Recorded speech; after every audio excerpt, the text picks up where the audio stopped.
Listen to this. Two teenagers from New Jersey have been charged in connection with a Halloween terror plot in Michigan, both vowing to commit violent acts of terrorism, with one allegedly texting that he wanted to murder Jewish people, and the other allegedly volunteering to conduct ISIS-inspired on-camera beheadings.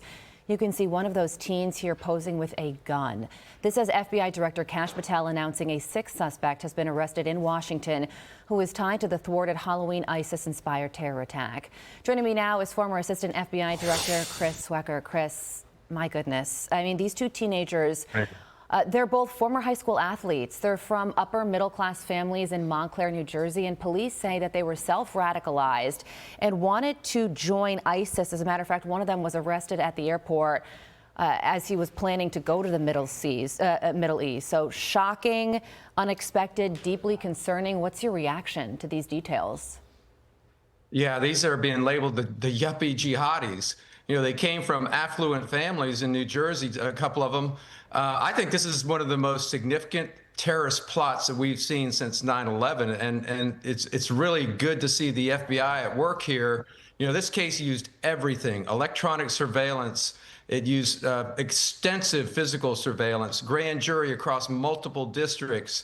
They had cooperating witnesses. They had undercover agents. You know, they were in encrypted websites. I mean, this case has absolutely everything. And when you look at it and you really study the affidavit, although they were young, they were very capable of doing a lot of damage. They were studying the Pulse nightclub shooting and the Paris shooting. I mean, those were mass casualty events.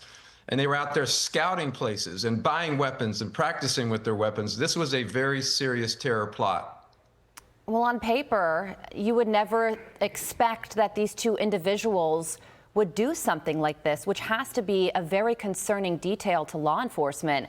How does something like that happen? And if, you know, an individual doesn't fit the traditional bill, how does law enforcement get it right every single time?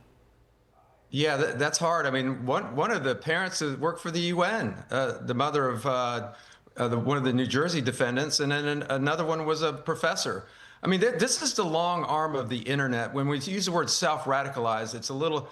I don't think that's quite accurate. I think they're being radicalized at a young age, remotely. You know, the ISIS hasn't gone away and never will. These terrorist organizations are going to reach out through the internet, which can be extremely toxic to young people. I mean, they just are linked to it. They're on it all the time. It becomes their truth.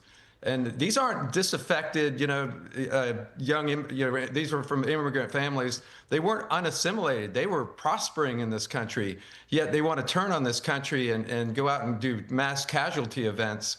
It's insidious. And this is what we've been most worried about over the last 5-10 years in terms of terror attacks, international attacks. Yeah, and text messages, according to police, one of these teenagers talked about wreaking a lot of bloodshed around the world, but importantly in the United States, and another talked about murdering Jews, 500 Jews, in front of their wives and families. And there's pictures of them posing with a knife in front of the ISIS flag.